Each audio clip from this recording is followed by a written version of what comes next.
And we're live, according to this one. Hey, everyone. So I'm just going to let Matt introduce himself. First, I just want to say, this was supposed to be a debate between Matt Sands and Victor Pross, actually part 2 of the border debate.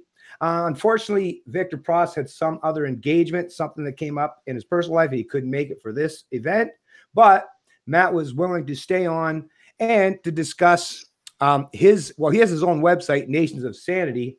And I want him to start explaining that to you while I just go ahead and share these links so that you can join in on the conversation. Okay, yeah, thanks, Bennett.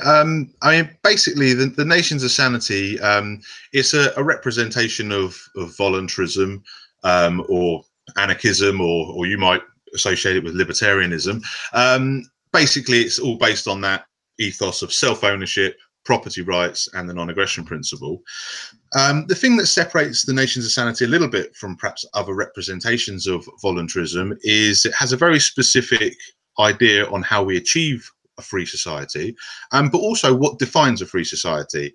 And basically, it's our assertion that the only way to create a free society and the only way to define a free society is by establishing the non-aggression principle as the law through a peace agreement, which would basically make it the terms of peace between all people.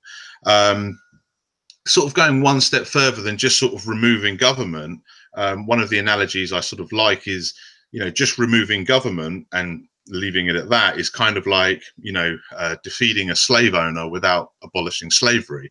And I think you need to put something in place to prevent that power vacuum, to prevent just, more of the same, prevent government coming back the very next day, and I think to actually establish an actual free society, we need to have the non-aggression principle be the law, because essentially the law is the terms of peace. That sets when you're breaking the law. That's when it's deemed that you're breaking the peace, and force can be used against you.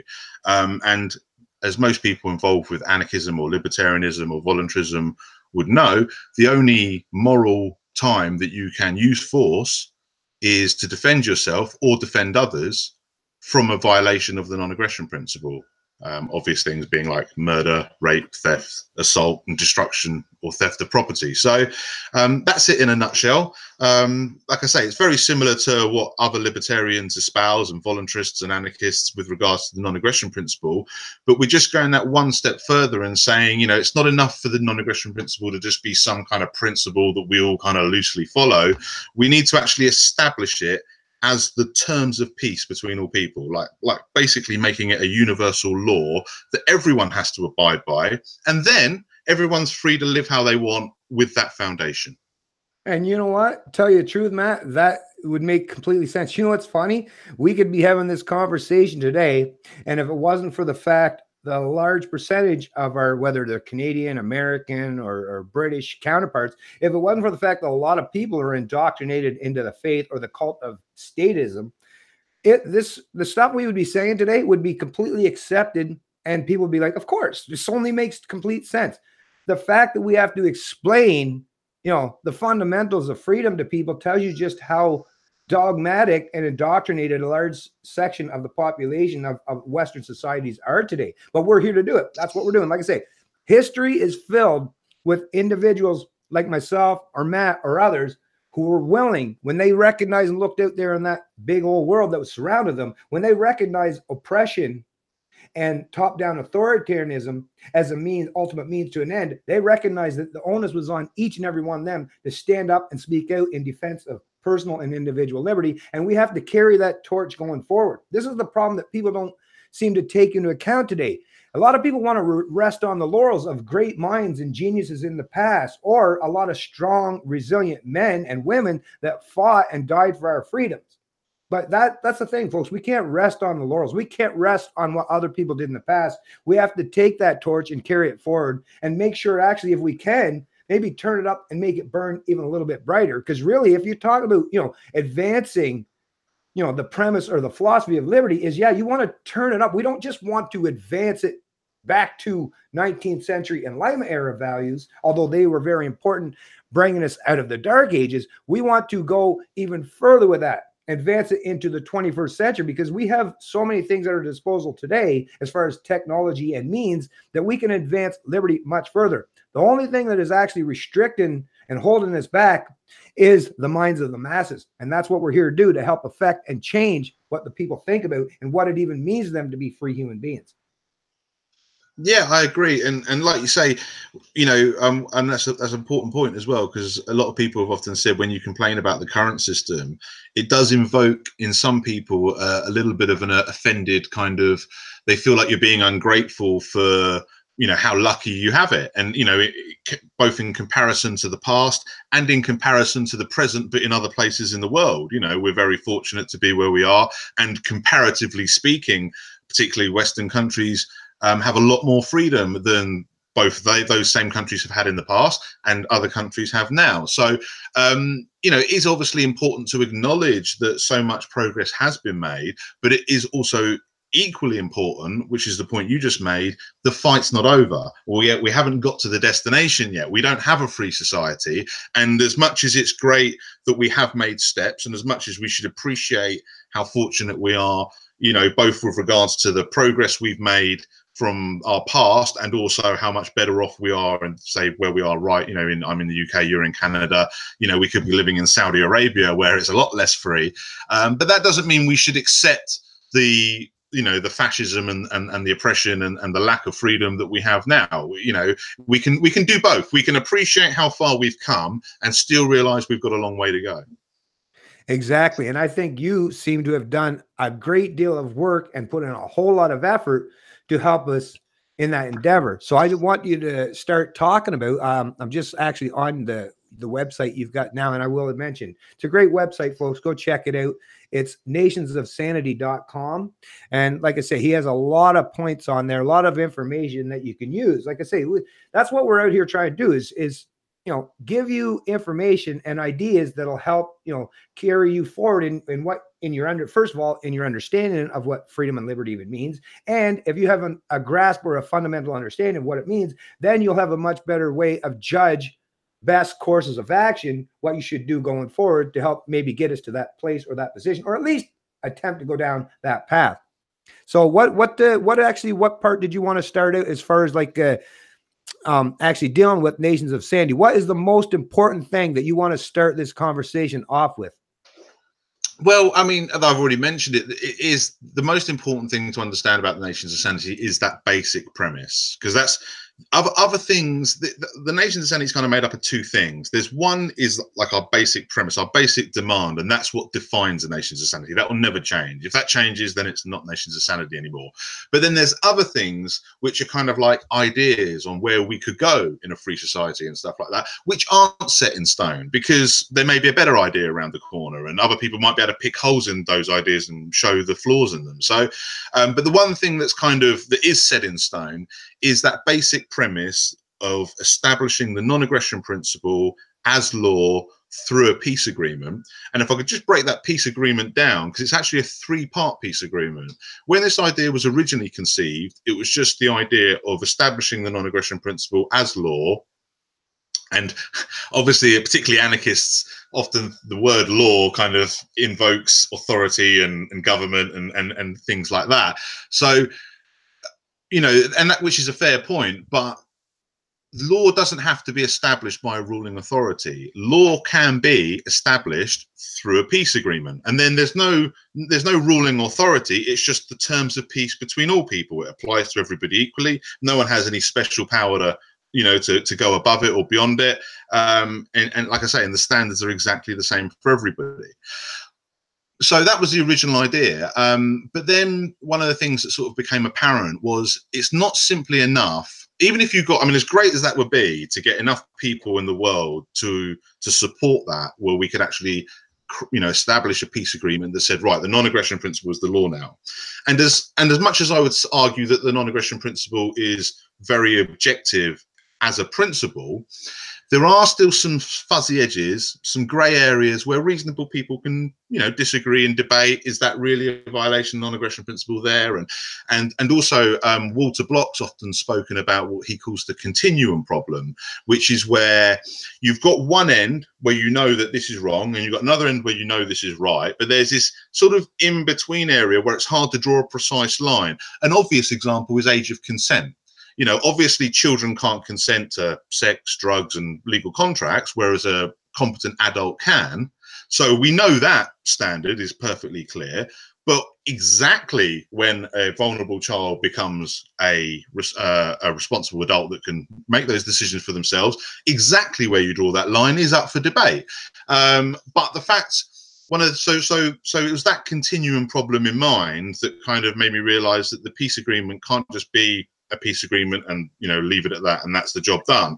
So it's actually a three-part peace agreement, and the three parts are breakdown as follows. Part one is just the basic agreement, so that would, you know, as it was originally conceived, just make the non-aggression principle the law. Then part two is what I call the lines in the sand, and that's basically setting the limits of tolerance over differing interpretations, because we can acknowledge that there might be fuzzy edges or grey areas, but we shouldn't let those grey areas infect the black and white.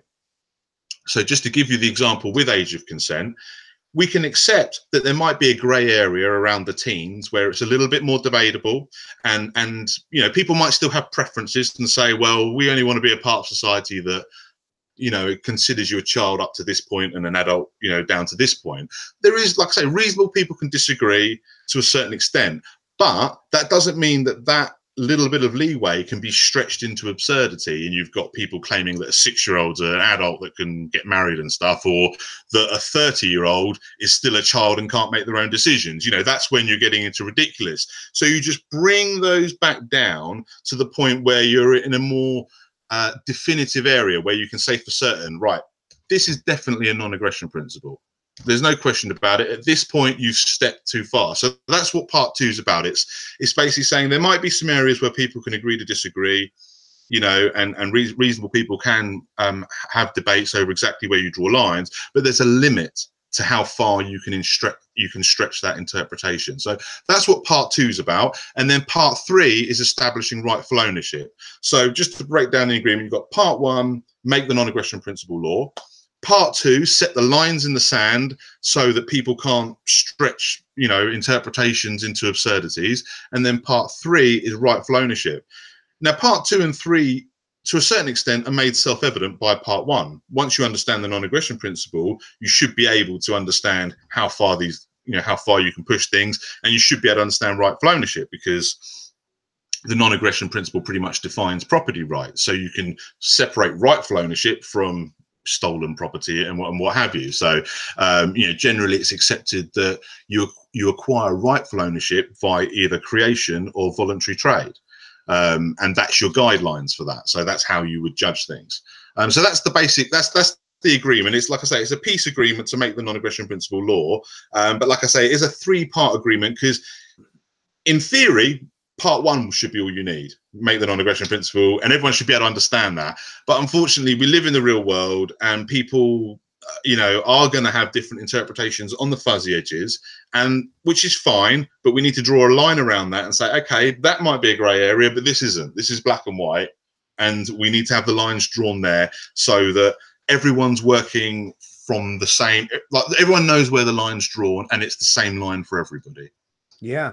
You know, as you're actually you're putting out all the details and how this is unfolding for me, I just can't help but think it's stuck in my mind through the whole time while you're talking.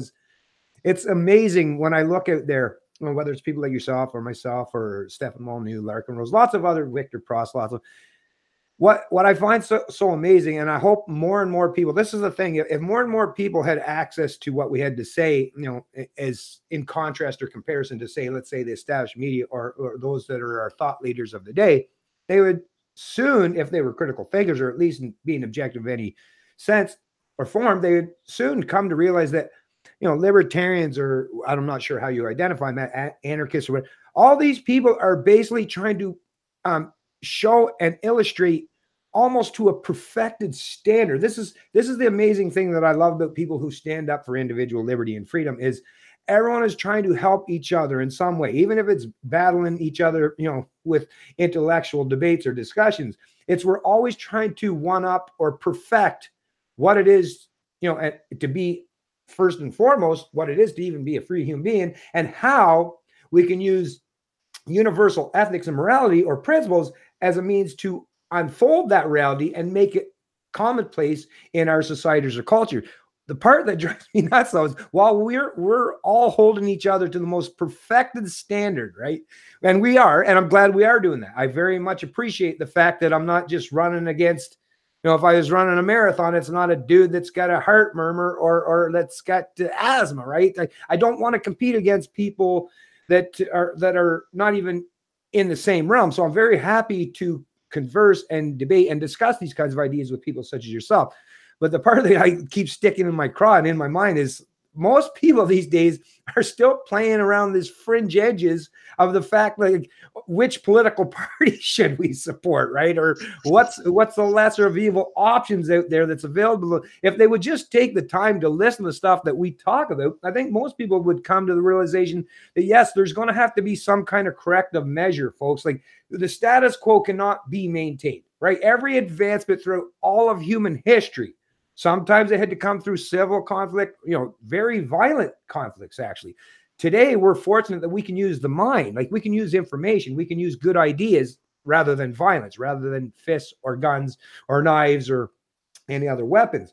So what I think is most important is for people to at least start listening to what, like I say, what people like us, we're all talking about, is you don't have to agree with everything what we say, but at the very least, you should take this fundamental understanding of what being a free human being is all about. Now, you can disagree with someone like Matt and the kind of positions he puts forth, but at least you should at least understand that is his goal. His goal is to help lead you down a path that will create not just freedom for himself, because that's the thing. It's not selfish. People always try to suggest, anarchists, like, the genuine, proper anarchists or libertarians, they're all selfish. And all we care about is making the world succumb or unfold so that it's beneficial to us. No, I don't want it to be just beneficial to me, because I realize I have to live in the real world, which means there's a whole lot of other people. I need it to be beneficial for them as well. So we have to make it a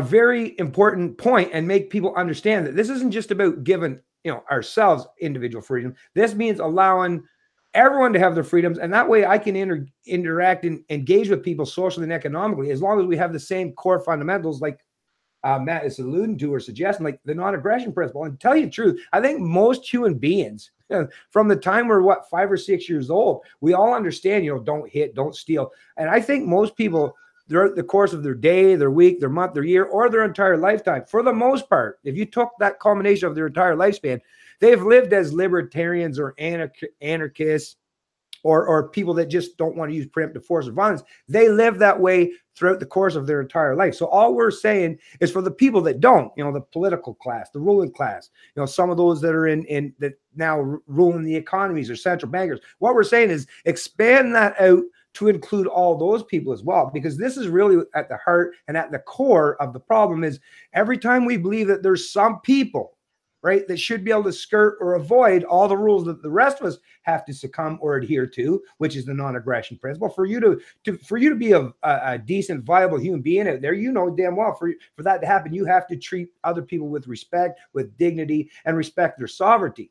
Well, all we're saying is let's expand that out, not just for our social lives, but out there in the big political sphere, and in regards to how we deal with each other on the grand scale, not just in domestic populations, but even for people around the world. We have to expand out so that we got to stick to the principles and the fundamentals that have always allowed us to have a flourishing, like I say, whether it's in your family setting or in a societal setting or on the grand stage or the world stage. We have to learn to adopt the proper fundamentals and how we interact and treat each other in regards to social and economic exchanges.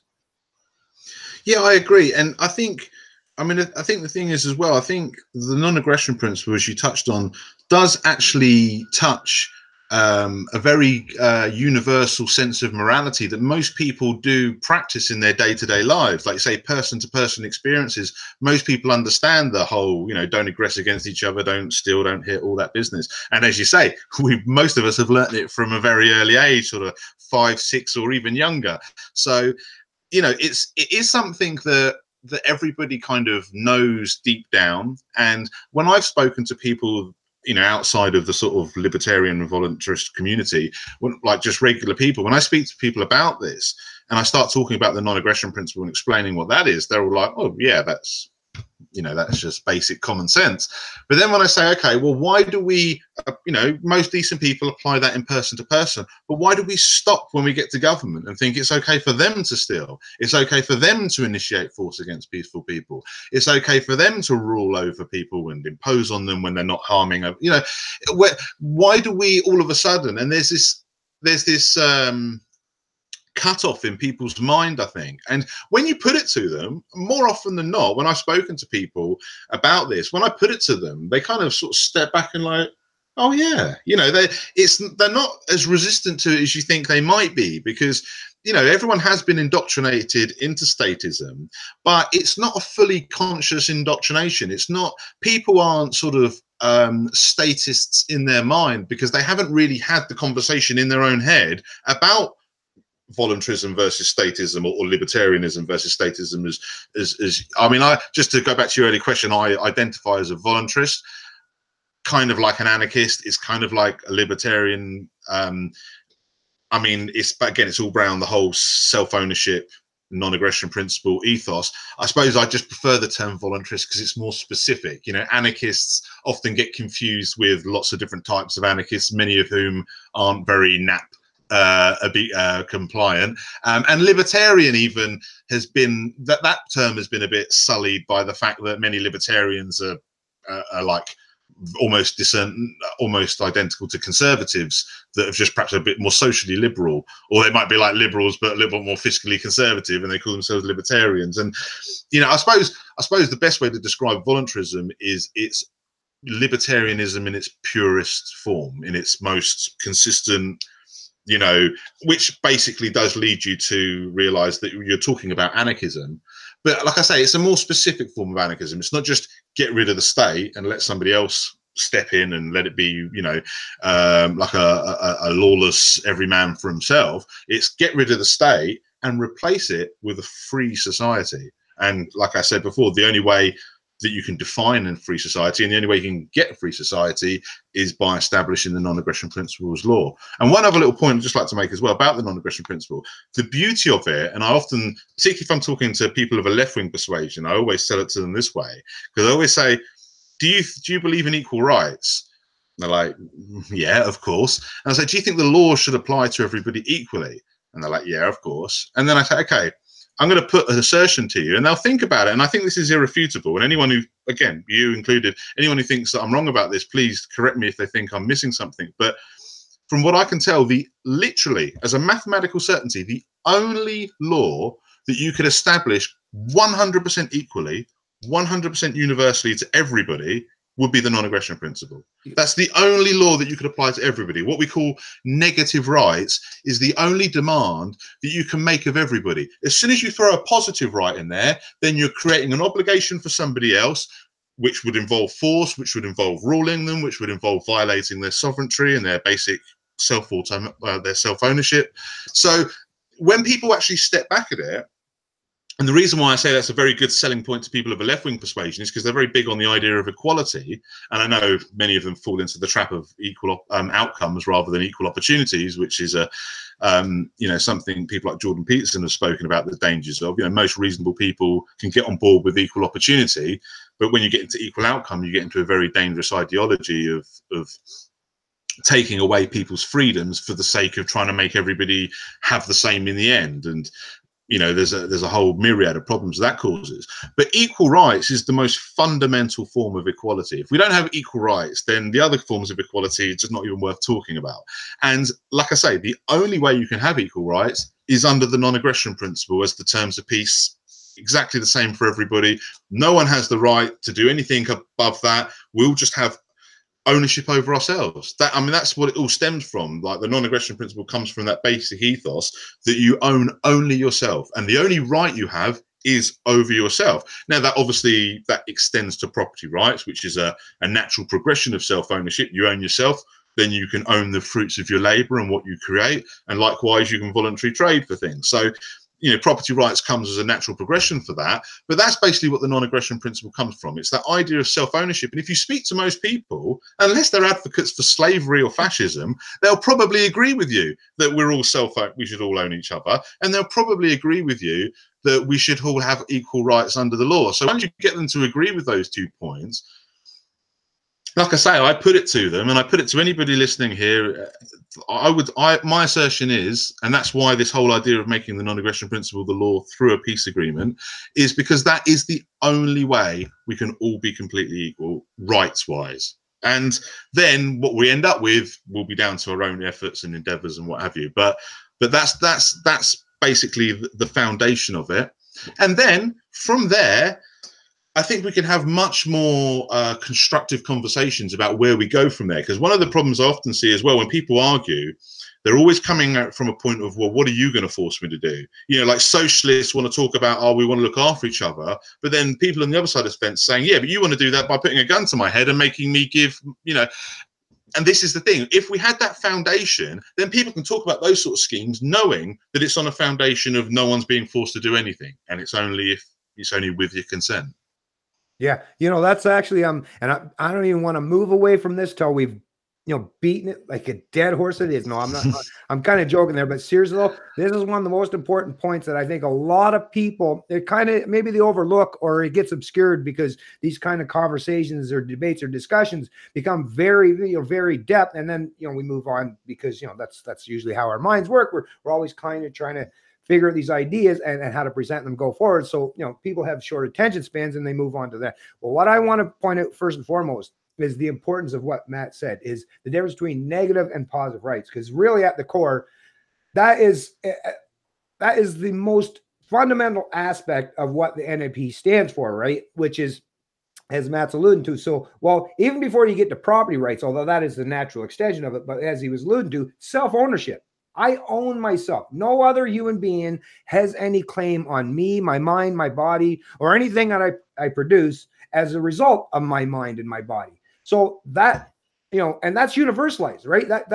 That's something that you can expand to every human being on the planet, all 7+ billion of us, and nobody would ever reject that, because I don't like Matt said, well, other than people that want to be slaves. But I mean, you're not going to find too many human beings that actually want to be slaves. For the rest of us, we adhere to, like I say, these kind of negative rights. It's the positive rights that people put out there, this equality of outcome, right? Instead of equality of opportunity. Equality of opportunity is I own myself, and by that natural extension, anything that I produce is mine. It's a natural extension of not just my own, you know, my arms, my mind, my legs, everything.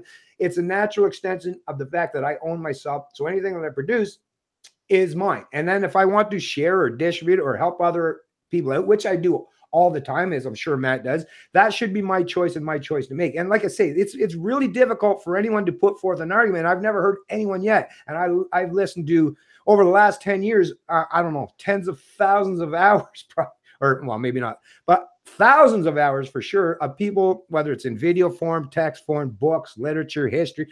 I've never heard anyone actually put forth an argument, you know, that makes any consistent narrative or message where you can universalize any positive right. Like people even say when they talk about healthcare, listen, I'm a compassionate guy. Of course, I think people should be able to be taken care of in some way if they're suffering some you know, health hazards or issues. But it's how do we get to that point, right? If I truly feel that someone needs help, then the onus is on me to step up if I have the opportunity to help that person, or for the rest of us to all join in to help that person. But the minute I turn to using preemptive force or violence or theft or holding a gun to someone's head to help another person, okay, I can make the argument that I've helped someone, but then that's also leaving out that aspect that I also caused a lot of harm to someone, probably a lot more harm to the person than I actually did to help the person. So, you know, how do we gauge and measure if we're being productive socially or economically? Well, the best way to measure that is don't do harm. Doctors understood this for, you know, hundreds of years, right?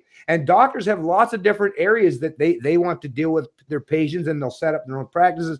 But at the very core of what it is to be a doctor is to do no harm. Don't use preemptive force.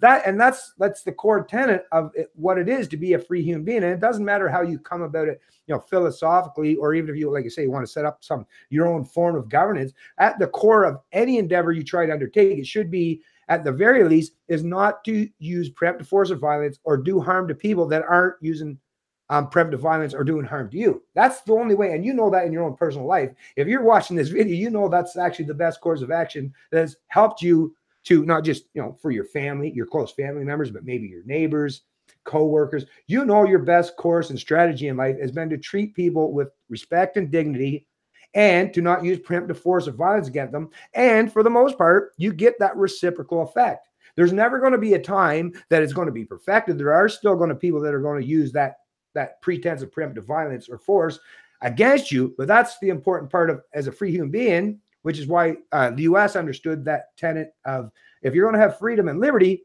the only way that's going to survive or thrive is if you have the means to defend yourself. So that's the U.S., their way of assuring and guarantee that the people would at least have the ability to defend their principles and what they stand for, is not to use for preemptive violence, but at least to have the means to defend themselves. Because at the end of the day, those two parts are the most important aspects of what libertarianism is: the non-aggression principle, which means don't use preemptive force and violence, but because we're the kind of people that don't try to impose ourselves on others, there's a lot of people that perceive us as being weak, or, they don't believe in using violence, so apparently we can just use oppressive measures against them. But no, actually, libertarians, people like myself, I'm sure Matt would agree as well, is I'm the kind of guy, I walk softly and carry a big stick. I won't ever come out to try to cause harm to you, but if you try to do harm to me, yeah, I will definitely retaliate. And that's actually the best thing that we need to do, is to make sure that we are the kind of people that are conducive to the NAP. But on the flip side of that, also be willing to stand up and hold other people to account the minute they do impose or try to restrict our freedoms and liberties. Definitely. And I mean, that's one of the things behind as well about, the whole idea of making it law and saying, look, this is the terms of peace. We're based, because there's a lot of misconceptions about the non-aggression principle. One of the common ones is, no matter how much you explain what the non-aggression principle is, people seem to confuse it with a pacifist principle. And they're constantly coming out with stuff like, oh, well, what if someone does this to me? What if someone does that? If people initiate force against you, you are allowed to defend yourself, and you can defend others as well. And when it comes to real crimes, rape, murder, theft, assault, we can use force to stop them. We can use force, in retaliation to them. We can use force to defend both ourselves and others. And we don't have to wait till after the fact as well. We can act on threats and attempts as well, So that's one common misconception that people need to get past. It's not a pacifist principle. It's not about being weak. And like I say, the whole idea of making the non-aggression principle law is saying, because another thing as well, a lot of people will say, just because you have a law against this doesn't, there's a lot of people that don't care about the non-aggression principle. And it's like, yeah, okay. And a rapist doesn't care about the law against rape, and a murderer doesn't care about the law against murder, and a thief doesn't care about laws against theft. But the fact of the matter is if we all get on the same page over what is a crime, if we actually identify it objectively, what is a crime, then we can draw that line, and we can set, because this is the problem with all these other arbitrary laws that government brings in. Drug laws is an obvious example of this. They criminalize what, in the case of something like cannabis, is probably a third of the most populations, and that's being conservative. And you're criminalizing all these people who otherwise would not be criminals. In a free society, the only people that are criminalized are actual criminals. And I think we're going to do a much better job of protecting ourselves from the rapists, murderers, and thieves if they're not being allowed to hide amongst decent people who are also being criminalized because of some plant they're growing for medicine or whatever else. Like I say, drug laws aren't the only arbitrary laws that governments impose. There's gambling laws and prostitution laws and all sorts of things that infringe on our liberties, as well as tax and their general ruling over us. But that's a good example of the danger, the harm that's caused by having this distortion on what is crime. And the thing is about the non-aggression principle, because people often talk about morality, and we've all got different moralities. We're not going to be all on the exact same page when it comes to morality, but in my opinion, and again, this is something I welcome any sort of pushback on if anyone disagrees, but I would say that there's two types of morality. There's objective morality and there's subjective morality. Just to give an example of subjective morality, there are some people that think it's wrong to have sex before marriage, or some people think that it's wrong to take recreational drugs, or some people think that it's wrong to cheat on your partner, for example, how, if you're married, have sex with somebody else or whatever. I mean, that last one I'd actually agree with is wrong, but and other stuff whereas drug taking, I don't think there's any problem with that. But again, this is all subjective. This is all down to my personal preference, and I can't impose those standards on somebody else. But when it comes to the non-aggression principle, that is objective. And the reason I would say that it's the thing that I would point to back up that claim about it being actually objective morality is if you accept self-ownership, if you accept that we own ourselves, which most people do, once you accept that premise, then you can't really deny that the non-aggression principle is objective morality, because if you own yourself, then it is objectively a violation of your self-ownership to rob, rape, murder, assault you in any way, or destroy or steal any of your property. As soon as you have that premise of you own yourself, then that's literally how the non-aggression principle is defined. It's defined by anyone that's aggressing against you and violating your self-ownership. So, there's an actual, I mean, not only is it universalizable, as we've already discussed, but it's actually an objective standard of morality, as long as you subscribe to the idea of self-ownership, which, like I say, unless you advocate slavery or fascism, you probably advocate for self-ownership.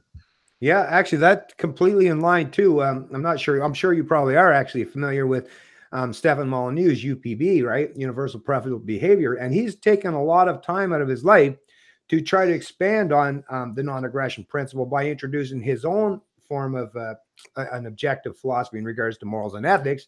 And I'm sure he could attribute to, well, he's definitely a fan of Ayn Rand, objectivism, and, take it all the way back to Aristotle as well.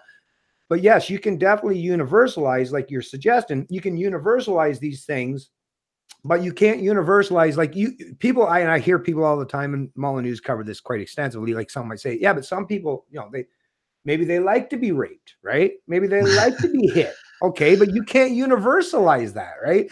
You can universalize the fact that you're not causing harm to people if you're not hurting others. You can universalize that it's a good idea not to use preemptive force or violence against people. I mean, those that do choose that they want to do it, well, as long as they enter into that voluntarily, like, sadomasochists, right? They love whooping on each other, right? So, hey, as long as you enter into that voluntarily, that universal ethic, that universal principle still stands dear. It's just that these people have chosen that they're going to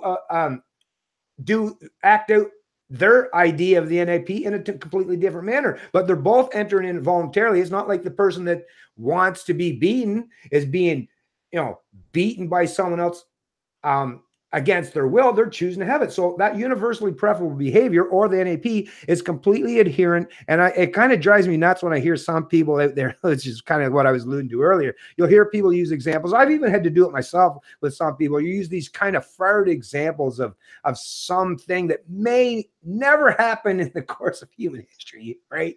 But they'll use that as an excuse. Oh, look, NAP doesn't work there. Look, right? Or UPB. Oh, I really don't. I mean, if you've got to the point where you're rejecting the whole world that surrounds you, which is not nonstop preemptive violence and force and coercion and theft, which is what government is, right? And you see that today. Why you think people are so unhealthy socially and economically today is because they're socially and economically enslaved by people in government that constantly use the gigantic invisible gun in the room that they're pointing at everyone, right?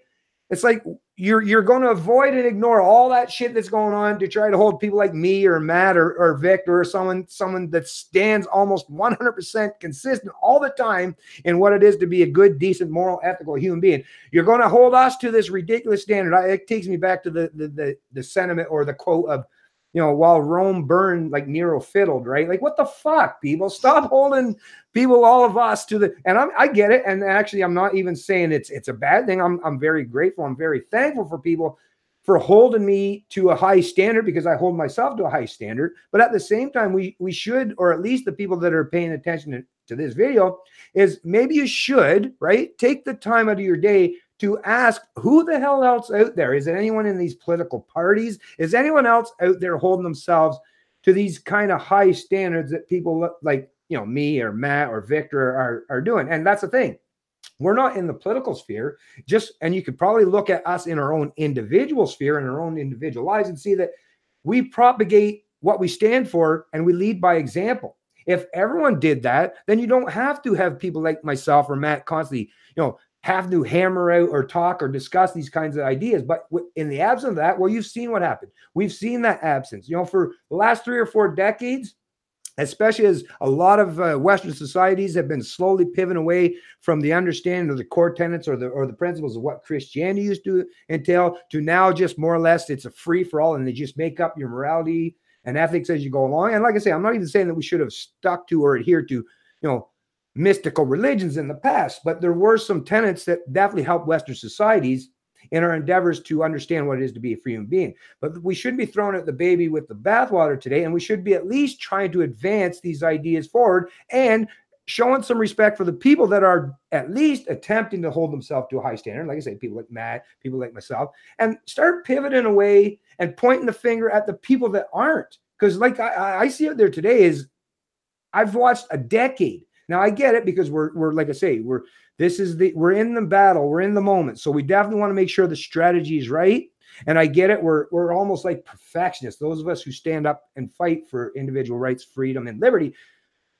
At the same time, I recognize that this, like I say, Rome's fucking burning down all around us, folks. We got to start doing whatever we can.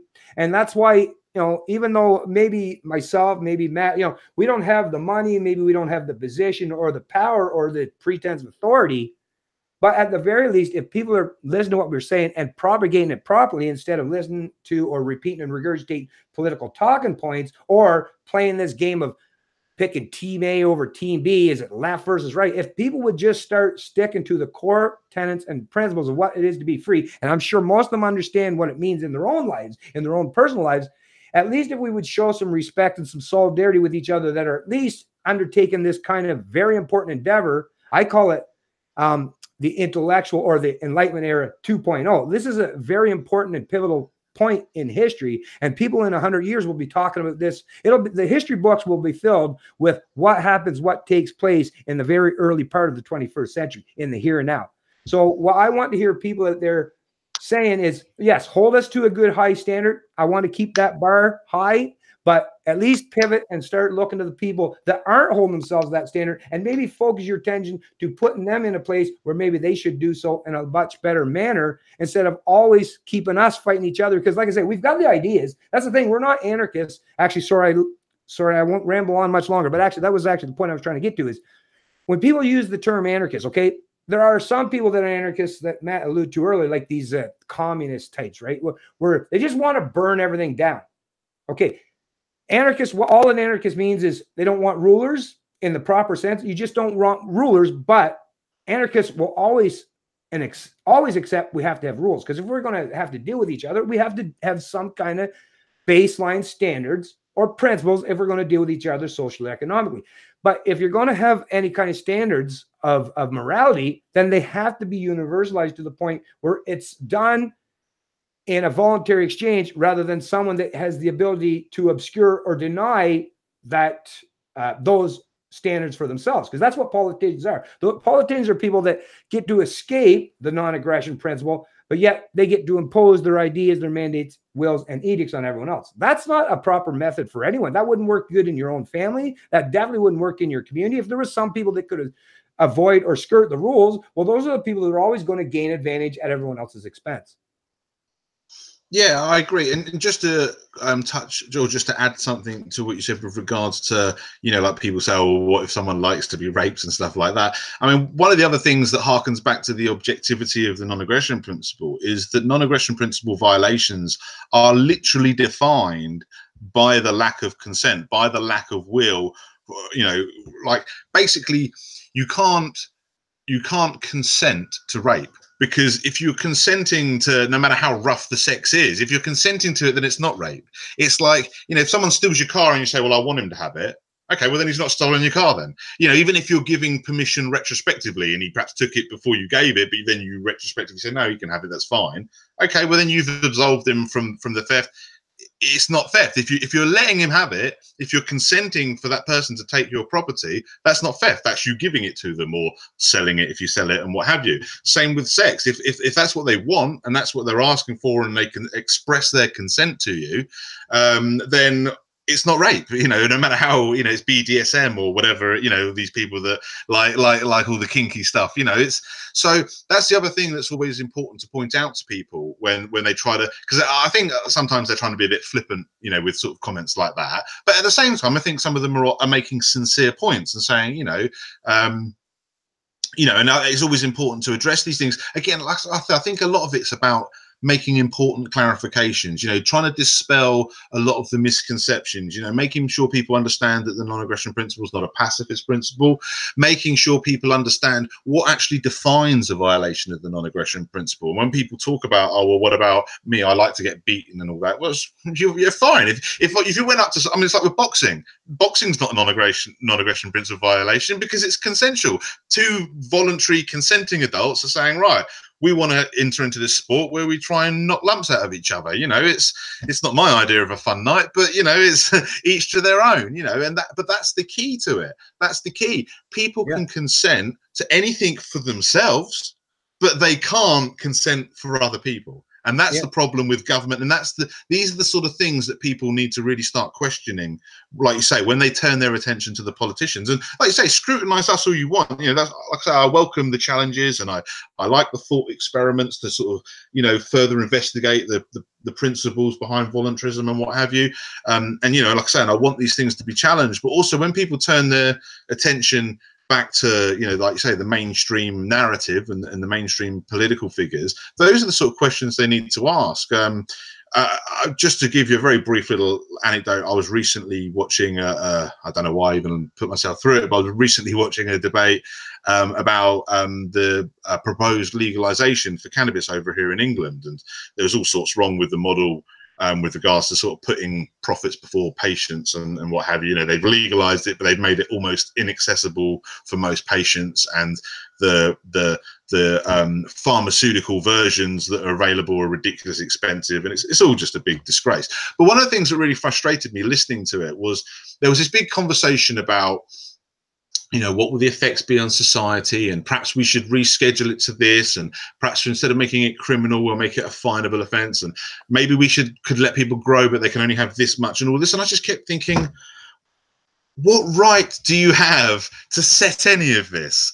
If you've got 100-acre field and you want to fill it, absolutely fill it with cannabis plants, go right ahead. Who are you hurting? Who are you possibly hurting by doing that? Nobody. It's your choice. What you put in your own body, whether it's, like I say, the argument, with regards to cannabis is often slightly murky by the fact that it's often separated from other drugs because there's obviously great medicinal value to it, and it's a relatively safe drug in comparison to a lot of things that people would take. So people attack it from that point of view. But I'm like, I don't care if it's heroin. I don't care if it's the most dangerous drug in the world.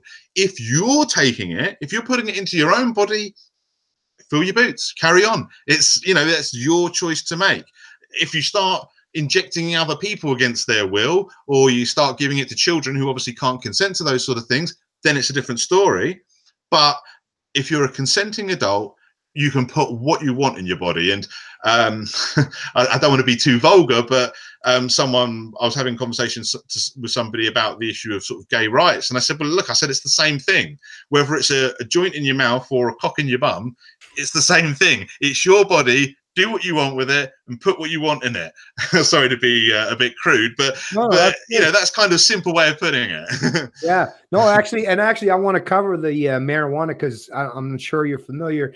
In October here, we had legalization come to Canada as well, and I'll talk about that real quick. I just wanted to go back to cover because I don't think I made it quite. I don't think I got my point out there quite enough. Is libertarians or people that are people like Matt Sands, the people that have thought about this critically, we're not just the typical, those negative stereotype or anarchists that you would see. They just want to smash the paycheck or bring down Western societies, because that, that leaves you with nothing. What do you got to build upon, right? That's, if you've destroyed your completely foundation, well, you don't really have much to build upon at that point in time. What I am alluding to is libertarianism, the NAP. I'm not just against top-down authoritarianism or big government. I'm saying that I have a formula, and not only do I know that it'll work in the abstract, right? The NAP, self-ownership, and property rights. Not only do I speculate or pretend that I have some pretense of knowledge that this may work in the abstract, I know with 100% certainty, which is the same as most people if they thought about it objectively, if they took the time out of their life to think about it, you know objectively in your own life that self-ownership, the NAP, and property rights is conducive to a proper formula for you to go through your entire life without, like I say, using preemptive force or violence. And it's a perfect formula to go through your life socially, economically, and interact with people, from every different area or background, culture, religion, or whatever, and make those relationships conducive and beneficial, not just to you, but to those people as well. And maybe, maybe greater society, right? Isn't that kind of the big thing of people, a lot of, especially collectivists, isn't their biggest concern is doing what's best for the greater of society? Well, every individual interaction that we undertake that's done in a voluntary means or measure, that is greatly contributing to the betterment of society. And we know that this formula works because every one of us knows in our personal life, when you're treating everyone with dignity and respect, not stealing from them, not, treating, not locking them in cages for consuming a play. When you treat people with, that respect for the individual rights, that works out not just in your own personal life, but it also works out if you have children, that they'll follow that example. And that'll also be conducive to making sure that they flourish socially and economically well. So, it's not just about being against something. Anyone can be against something. People like Matt, people like myself, we stand for something. And that thing that we stand for is individual freedom and liberty. And they have very core tenets and principles that's needed for that to actually happen in the real world. And the NAP, self-ownership, and property rights are the most important aspects that you need. Now, as far as the marijuana file, I will say, Matt, be careful of this stuff, man, because in Canada, and I knew this was going to happen anyways, because in Canada, we're one of those geographically, Canada is a huge country. And as someone that lived on the east coast of Canada in New Brunswick for so many years, where it's a lot of rural areas, holy crap, everybody grows weed. All right. So in Canada, and I think most Canadians know this anyways, it's not hard to get your hands on some cannabis, some weed, or some marijuana. When I seen that the federal Liberals were using this as a political talking point for Justin Trudeau to come to power, I realized they're taking full advantage of the fact that Canada already has a very vibrant, since I was a kid, known my whole life with even personal experience, as a teenager. Yeah, there's no problem getting your hands on marijuana or cannabis in Canada. It's always been that way.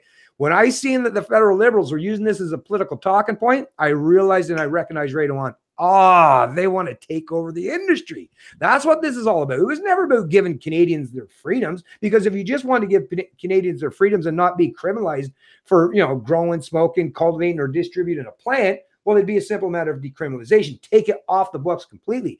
But legalization brought in actually legislation. This is the thing about legalization in Canada, the way it was done, the way it was unfolded, is it actually basically gave governments, federally and provincially, carte blanche ability to basically take over the entire marijuana industry. That is where I recognize first and foremost that this has anything to do with giving Canadians their freedoms. And now if you look out there today and the laws are on the books, I've shared a few videos, probably like at least half a dozen now. If you want to look through my past videos, just type in cannabis or marijuana as a search term, and you'll see there's actually more laws in the book now, especially in regards to impaired driving. That's the thing. Before cannabis legalization in Canada, it was usually just people like myself that like to have a few drinks while I'm out riding my ATV in the woods. It was alcohol consumers were the central focus for like MAD, Mothers Against Drunk Driving, or some of these top-down authoritarian lobbying groups that constantly use preemptive force and violence as a means to an end. Mandatory minimums. In Canada, we have mandatory minimums. I am a victim of mandatory minimums. I was a truck driver by trade. By having a few beers while I was out riding my ATV, mandatory minimums allowed the judge to basically destroy my livelihood, my career, and criminalize me, even though I didn't harm anyone. I didn't do anything. I was just having a few beers. But now they're pivoting. Now today, I guess they've criminalized enough of the alcohol consumers that I guess they don't have much. They're scraping to the bottom of the barrel. Now legalization, now they're looking to start to criminalize people, not just for impaired as far as marijuana charges, as far as like if you're doing it in your home, like as far as the criminal conviction, but impaired as if you're driving a vehicle. And the part that stands out most to me is, as someone that has drank alcohol and smoked or consumed cannabis in the past, is damn, cannabis stays in your system a whole lot longer than alcohol does. So if they're going to start pivoting towards, even though they say it's legalization, now if you're out there today, before the cops weren't paying attention. If you were one of those people that smoked marijuana, and the reason why that was is because if you know anyone in your real life that smokes marijuana or cannabis, chances are, what are you going to do? Say they drove too slow, or they just keep going to the convenience store too often? Because that's about the only thing that I think you could actually use to stereotype the typical cannabis user. Not like they're dangerous or a threat out on the roads, but now they're saying that, hey, we got to start to pivot and focus on looking for people that are consuming cannabis. So now people that historically the cops used to overlook, didn't pay attention to them at all. Now, thanks to legalization, the cops, and I've seen, like I say, I've covered this so many times. Now the cops are out there looking for you as the cannabis consumer if you get behind the wheel. So think about how many people are going to be criminalized in Canada post legalization. How Orwellian is that? Yeah, I mean, I am somewhat familiar with the Canadian legalization model, because it is quite similar to what they're proposing. That's not been brought in over here, but it's what's being sort of proposed by those that are pushing that way. And I mean, most, because I've got quite a few friends in the sort of, you know, involved with sort of activism in the cannabis area. And I know a few people from Canada as well, and they've all complained about, you know, called Trudeau a traitor over the whole, I mean, people call him a traitor over a lot of things, but the cannabis community are very angry with him over this, because they can see right through it. And most sensible people can see through the motives behind it. You know, that's why, like, I mean, most people call this legalization. It's not legalization, it's prohibition light. You know what I mean? It's just a remodeled form of prohibition that's being made, because they know that the medical sort of evidence with regards to it being able to treat sort of cancer and epilepsy and stuff, it's becoming undeniable now. They can't suppress it any longer. So they know that eventually the jig's going to be up. So what they're going to do is they're going to manufacture it in a way that they can profit. They can profit the pharmaceutical companies, who obviously, you know, who basically, you know, run the shots and stuff with them. I mean, to just give you an example, over here in England, we have a company called GW Pharmaceuticals, who grows cannabis in large amounts for medicinal purposes. They produce a under the tongue spray called Sativex. It's just cannabis mixed in a kind of alcohol tincture. It is ridiculously expensive, to the point that our NHS, our National Health Service, won't actually approve it to most patients. It is way above street prices for cannabis, which themselves are inflated because of prohibition. You know, if there were no drug laws, cannabis would be cheap as chips. It's you know, it doesn't cost much more than tomatoes to produce. So, you know, a bottle of medicinal cannabis oil shouldn't cost you much more than a bottle of tomato ketchup. You know, but you've got these pharmaceutical companies that are literally charging hundreds and hundreds of pounds for tiny amounts of this pharmaceutically produced cannabis, and they're growing it in this country under government license at the exact same time that our government says it's got no medicinal value or recognized medicinal value. So there's the obvious contradiction there, and they're criminalizing everybody else. I mean, there's still some areas they relax, some areas they go hot. I mean, but only recently there was some old cancer patient that got his house raided, you know, over a few plants he was growing in his other room, you know. And I mean, it's disgusting, and it's one of the many examples of what criminals the police are being turned into by these ridiculous laws.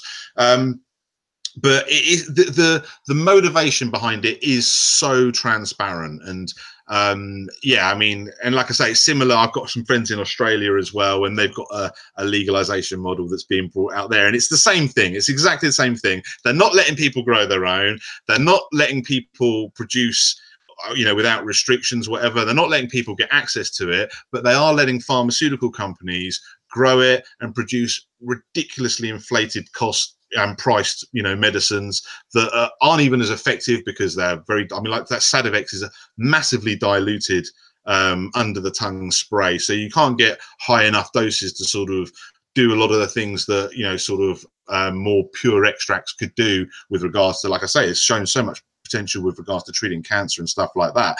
So yeah, it's so transparent, and it's one of those things that kind of makes me sick to my stomach, because a lot of people although there are plenty of people that I know in the cannabis community that see it for what it is, a lot of people have been hoodwinked. A lot of people have been fooled into actually fighting for something that's actually a complete betrayal for, you know, for what they're really fighting for. And it's actually, you know, and a lot of the people that are sort of still behind this say, well, you know, some progress is better than no progress. And I'm like, yeah, but for some patients, it's even harder access for them, you know, with this, you know, and, you know, so it's, you know, you're right. It's just, yeah, I mean, I don't know what else to say about it. It's just something that just, you know, really disgusts me. But again, it all falls back to that same thing. And this is the other thing as well with the whole non-aggression principle thing. I try to apply it to people because whether I'm talking to somebody who's, you know, an activist trying to get cannabis legalized, or whether I'm talking to somebody who is perhaps an activist opposing sort of foreign wars,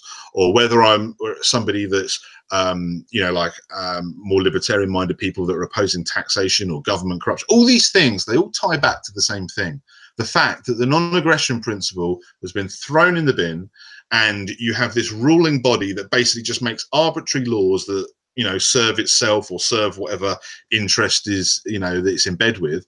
And that's why there'll never be any justice in the world. And that's why, you know, when you talk about, you know, whether it's money going to refugees, or whether it's money going to the UN, or whether it's money going to the military industrial complex, or whether it, you know, all of the different corruptions that you see, they all tie back to the same thing.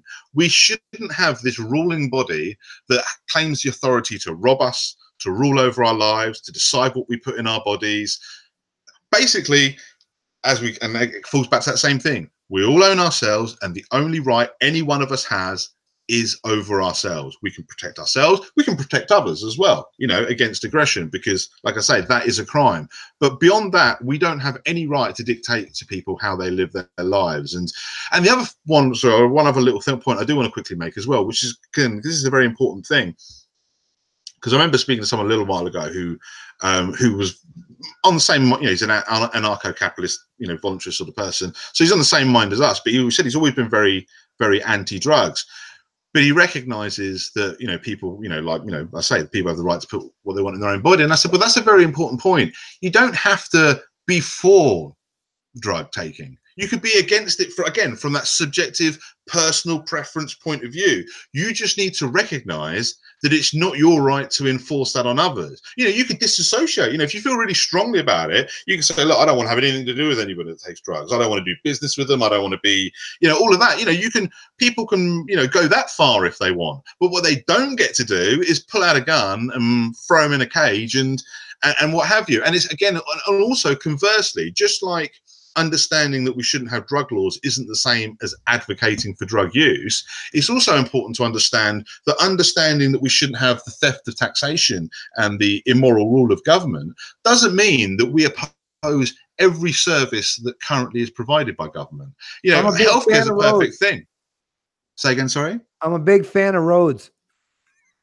Yeah, well, yeah, exactly. But this is the thing. People need to understand. They need to divorce government from, they need to realize that you don't need to rule to be able to serve people. And we can still have every service and every part of infrastructure that government provides, or not, if that, you know, turns out to be the you know, the will of the people, what have you. But we can have all of these things without the need to rule each other. You know, you could have a police force, for want of a better description, that enforces the non-aggression principle and protects people from those that would do them harm, without giving those same people the power to infringe on peaceful people who aren't hurting anybody. You can have a collective organization that perhaps collects money voluntarily for services to provide for poor people and provide healthcare for people and all of these things. It's like, you know, I was speaking to a group called the Free World Charter, that's very much about trying to provide things for people for free. And you get a variety of people in there, a lot of people that are very much into the wealth redistribution. And one of the posts that was put there was, they were basically saying healthcare is a right, basic housing is a right, you know, these things are a right. Do you agree? And I obviously put no, but I gave my reasons, and to be fair, I thought I'd get a lot of pushback, and I did get a little bit from some people, but a lot of other people were actually in quite agreement, because I was very clear about the fact that, look, I think we should provide healthcare for people that can't provide itself. I don't want people dying for preventable diseases. I think we should provide homes for people that can't afford to. I think we should help the less fortunate and the struggling people. I don't want people dying on the streets. I don't want children starving. I don't want any of those things. So, but I want to do those things voluntarily. And that's the point. It's not a right. I think we should provide people with healthcare, but it's not a right, because if you say it's a right, then that means somebody else is obligated to provide that right, and no one's obligated to provide that. I think we should, as good people, and that's the thing that, again, like you say, people often think that libertarians or anarchists or voluntarists or whatever are selfish people who just don't want to help people. No, we don't want to be forced to help people. We want to help people voluntarily. I, for one, think it would be a much more effective way of helping people. But more importantly, that it's the only moral way to help people. Because as soon as you start putting a gun to people's head, you're not charity, you're not doing good deeds, you're just acting in a criminal way, even if your intentions are somewhat good. You know what I mean? The fact of the matter is you're still robbing people. You're still, you know, infringing on their basic rights. So, and as I say, the only rights that we can really all have are negative rights. You can't have positive rights. It's no one's entitled to free healthcare. But I think that as in a civilized society, I would prefer, personally, would voluntarily, quite happily contribute one that's run properly. And again, that's what we talk about. We don't get a good service with government because we don't have any choice about it. But I personally would contribute to a health service that provided healthcare not just for me, but for those that can't afford their own. I personally would. And like you say, you like roads, so you'd quite happily get involved with systems that provide that. I mean, you know, and also if I could just segue a little bit into one of the practical things that the Nation Society offers as a suggestion for this, because we like to, you know, like I say, our basis is get the NAPAs the law and make that the terms of peace, and that's your free society. But then we also like to show people what a free society could and would look like, so they can, because people just can't, government's gone, they just picture everyone throwing Molotov cocktails through shop windows, and it's all, yeah, that's how they view anarchy. You know, many people are, and rightly would be scared of such a thing. And what people need to understand is, no, we can still have all the things that we currently have, and I think we would have them in a much better way if they were voluntary, if it was through a non-coerced system. We can still have, and yeah, sorry, just to talk about this. There's an alternative to taxation, like a specific one that we present, which is basically take the regulated market, which we already have, like the government currently regulates the market. But what they do right now is, and they tax that, and that's one of the many streams they use for getting revenue. But they also criminalize unregulated trade, what's called the black market. Now, what you would do in a free society is, I would say, okay, well, let's take this, we'll turn government into a voluntary collective, because you can't have a ruling entity once the non-aggression principle is the law. Turn it into a voluntary collective. We'll keep the regulated market, and we'll keep the, I mean, is it called sales tax over there? Mm-hmm. Duty taxes, or you know what, basically the tax they apply to the regulated market. You could keep that, but it wouldn't be a tax anymore, because the regulated market will no longer be something you're forced to use. You could go unregulated, or you could go through a different regulation provider. But if you use the regulated market, there'll be this regulation fee that's attached to business done within the regulated market. And so it's voluntary in the sense that, like, if you walk into a restaurant and pay for your meal, people say, well, that's not voluntary, you have to pay for your meal. Well, it is voluntary, because you don't have to go in there and eat there, you know. So it's voluntary in that sense, you know, because this is the other word with language people get hung up on. Well, it's not voluntary because I want to go in there and eat for free. It's like, well, it's voluntary in the sense that no one's forcing you to eat there. If you want to eat there, then yes, you've got to pay. Same principle with the regulated market. If you want to use the regulated market, there might be a little premium that's attached to whatever you buy and sell, or your business, or however it's done, but that'll be something you agree to. And if the terms aren't acceptable, then you can trade unregulated, or you could go through an alternative regulated provider that will provide you better terms and a better service and what have you. But one of the things that would keep these things efficient would be that choice, because all of a sudden the regulated market would actually have to provide bang for its buck, because otherwise you're not going to pay the regulation fee, or you're going to go unregulated, or you're going to make your own business that provides its own regulation service that's much superior and gives better bang for its buck. You know, when people have that choice, all of a sudden And I know this argument's been made before with regards to the free market over the public sector, but it is true. When people have that choice over whether they take a service, then the people providing that service actually have to provide something worth having and worth paying for. Otherwise, people won't do it if they've got a choice. But all the time we live in a coercive system. Like right now, we have a regulated market, and the regulation isn't worth dick. It's almost non-existent, and where it is, it's just hindering and and mostly corrupt. But that's because we don't have a choice. That's because we don't have a choice. And although we can go unregulated, we are risking the wrath of the law because it is technically illegal. And like I say, in a free society, so that's just, I mean, like I say, it does. Maybe that won't be, maybe someone will say, well, that's actually not a good idea. You could do it better this way or whatever. That's just an example of an idea that the Nations of Sanity puts forward. It's not one of our set in stone things. Like I say, the only thing that's set in stone is the whole peace agreement to make the non-aggression principle law. But we like to put forward things like that just to help people imagine what a free society could look like and help them realize that it doesn't actually have to look that different from what society is now. Just get rid of the coercion, get rid of the violence, and we can still have a regulated market, but we can also have an unregulated market. And people who choose to trade in the unregulated market won't be criminalized, but people that choose to trade in the regulated market will be able to provide a source of revenue, which that voluntary collective can then use for basic infrastructure that's required to maintain that regulated market. These sort of things that we've done, a lot of the things that we've done under coercion can be done without that coercion, and I would argue would be done far more efficiently.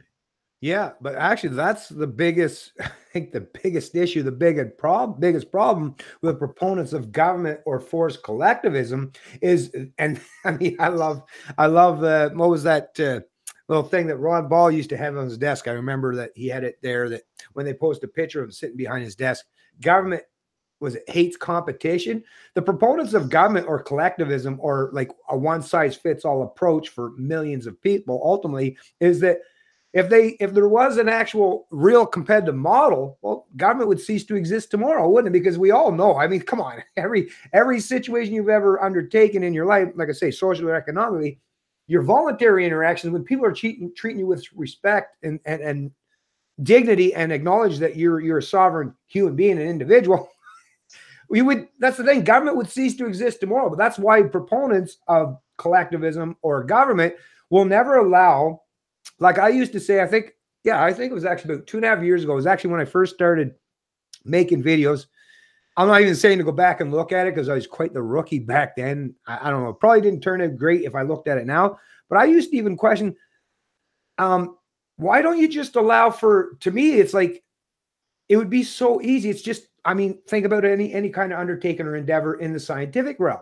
If you want to learn what's best practice, what works is, or even in a business practice, try it, experiment, right? Why do you think, though, we're not allowed to experiment? Like whether you're in the UK or Canada, the US, we're not allowed to experiment. Like to me, I'm like, hey, let some socialists set up their little socialist endeavor over here, right?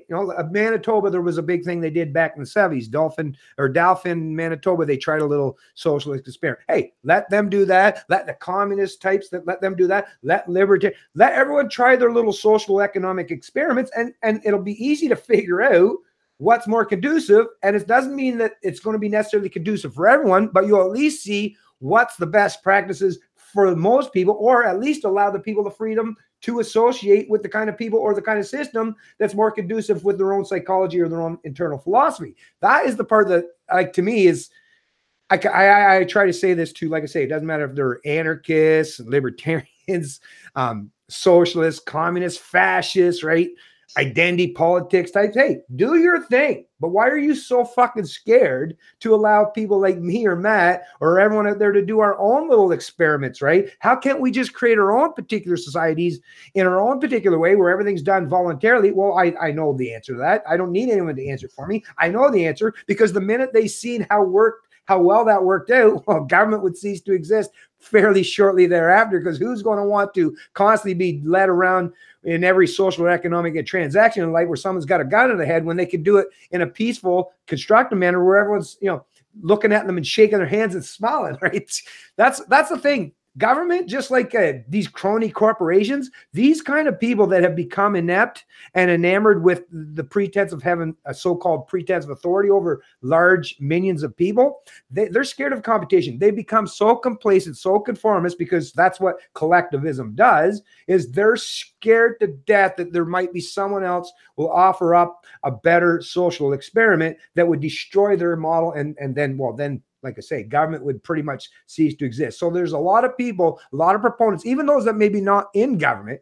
Think about how many people, by natural extension of being big government, gain their livelihoods, their paycheck. So their incentive is all misconstrued. It's all messed up. And they're even though in their, I bet you in their own internal psychology, they probably realize, yeah, using force, coercion, and theft, that's probably a real bad idea. But hey, if I pivot to a more liberty or freedom-oriented model, hey, that destroys my business. That destroys how I've actually flourished in the economy or socially. So, like I say, people are never going to, I don't think you'll ever get to the point, especially in Canada, I've pointed this out many times, that we're a country of 37 million.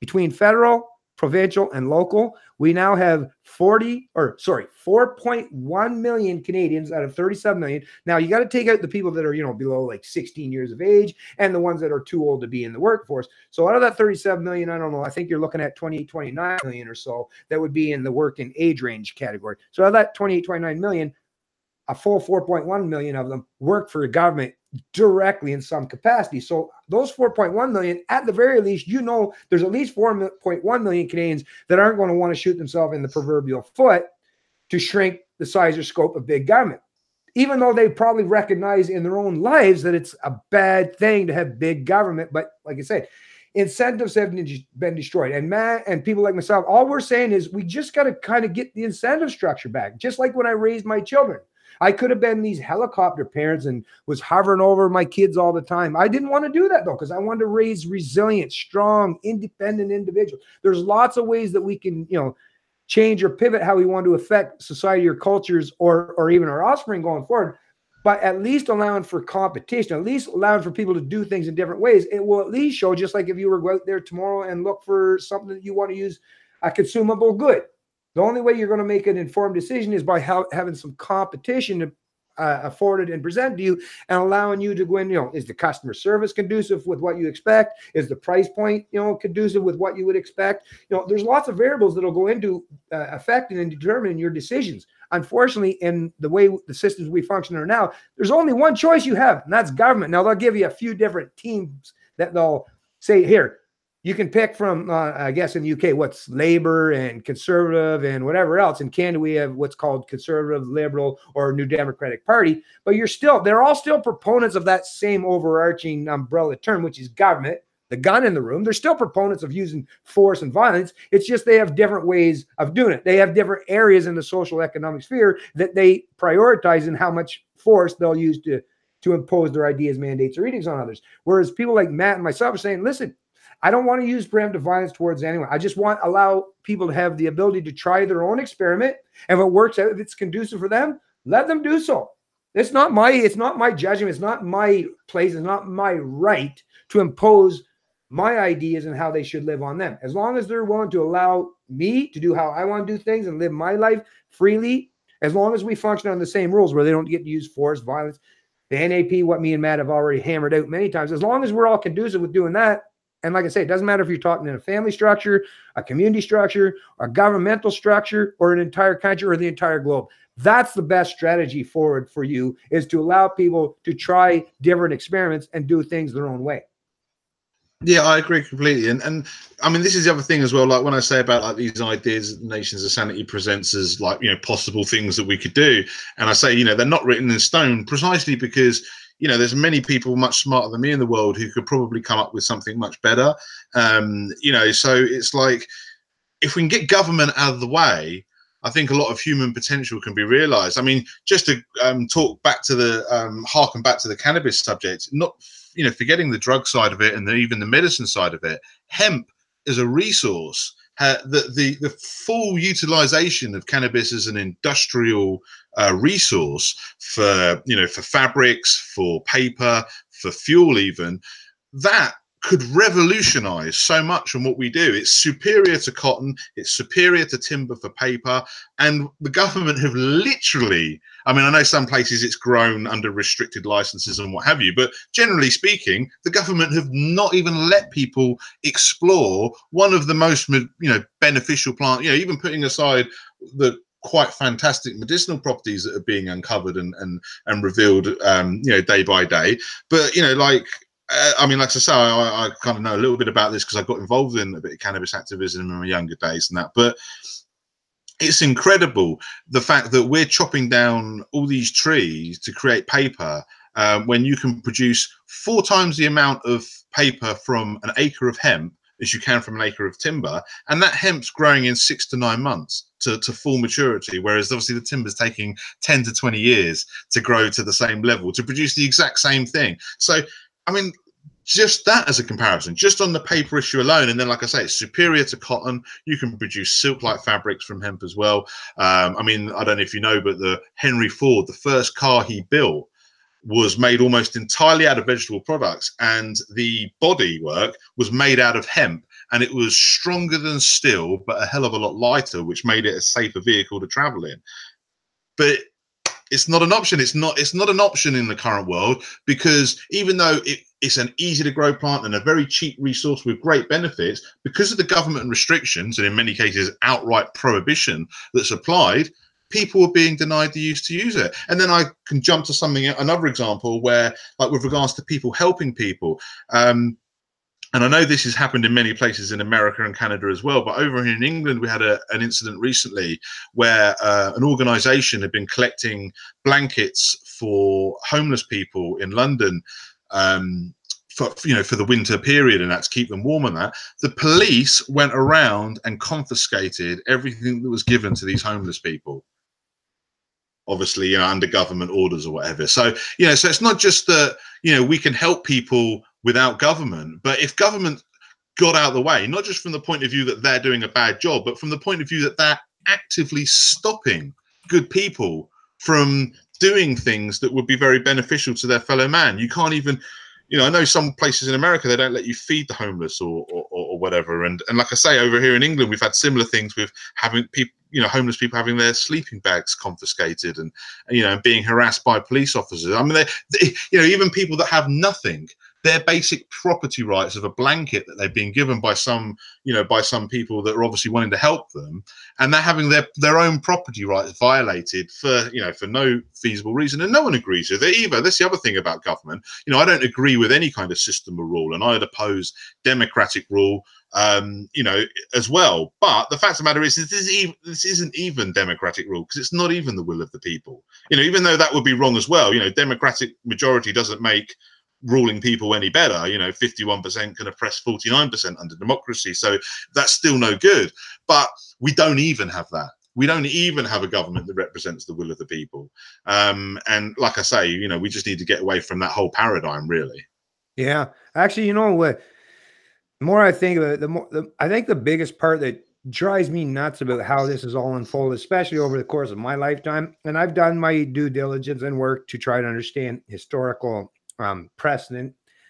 And what I can, like I say, what stands out most to me is it seemed like based on historical precedent under English common law. And there was some fights. Like I said, there was some definitely civil conflicts. All right. Canada grew up and became an independent country as a result of having conflict with, you know, our former colonial superiors, right? In the UK, the US, very much rebellious against the king or that kind of monarchy or that kind of rebellious. But at the very least, even though there was, like I say, fighting, I always think of societies as like a family type setting, a familiar type structure, just on a grander scale.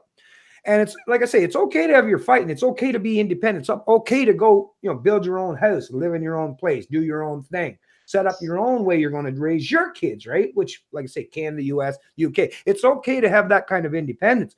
But at the very least, historically, up until it seemed the middle of the 19th century, we were all, even though, like I say, everyone doing their own experiments, we all still, because of that historic precedent of English common law over hundreds of years, folks, hundreds of years. This isn't some individual thought up all by himself. It took hundreds of years, millions of people died, you know, trying to figure out how do we pivot, you know, using a little bit of Christianity and understand philosophy and all this, you know, psychological endeavors, but to figure out how are we going to make societies more conducive to freedom. Well, they realized, the English common law over the course of those 100 years realized we got to break it down to the individual. That's the only way. And like I say, what disturbs me the most is we were at least on that precipice of getting to that point where we were headed in the direction. The path was well beaten down. Like, holy shit, like I say, hundreds of years of people walking that same path, right?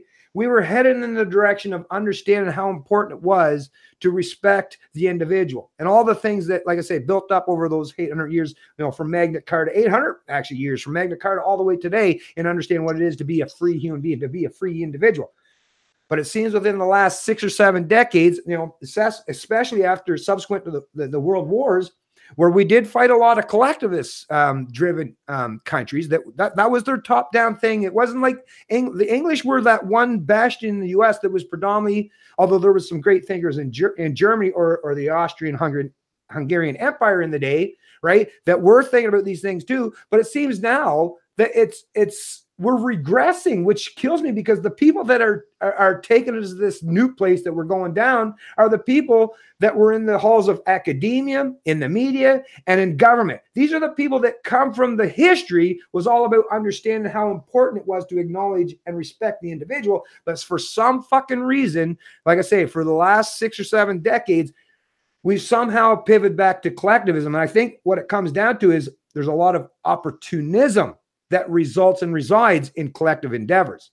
So there's people that are now willing to forego or to even deny the importance of the respect of the individual and the sovereignty of the individual for some social or economic opportunism, because they understand the human psychology. Once again, at the end of the day, we also have, and most people understand this, it's still stuck in our head, and I don't think it's going away anytime soon, folks, is we have this tribal tendency within us, because historically, evolutionary, we needed to be part of some tribe to thrive. It was really hard 1,000 years ago to be a lone individual all by yourself, right? No, you needed the help of your small community. But that's the thing. Most of those things were small communities, and small enough that we could hold each other to account, right?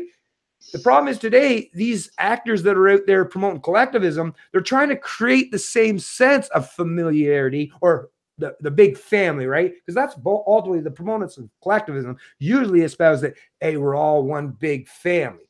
The problem is, though, today, because we're talking about ultimately now, not just different people from many different backgrounds, cultures, and societies, but, you know, historical precedent as far as the philosophical aspects of how they even think. So now you can't create any form of collectivism without understanding and respecting the importance or the supremacy of the individual in any social or economic undertaking or endeavor, without understanding and keeping that as the core tenet. Well, now it's just a matter of people that are playing, well, and now we're seeing how that's unfolded. Now it's identity politics. Now it's a matter of pitting groups, right? Collectivism, collective groups against each other, and saying that this particular group, that's all those people within this group, they're now your new oppressors, right? So cultural Marxism, postmodern type shit.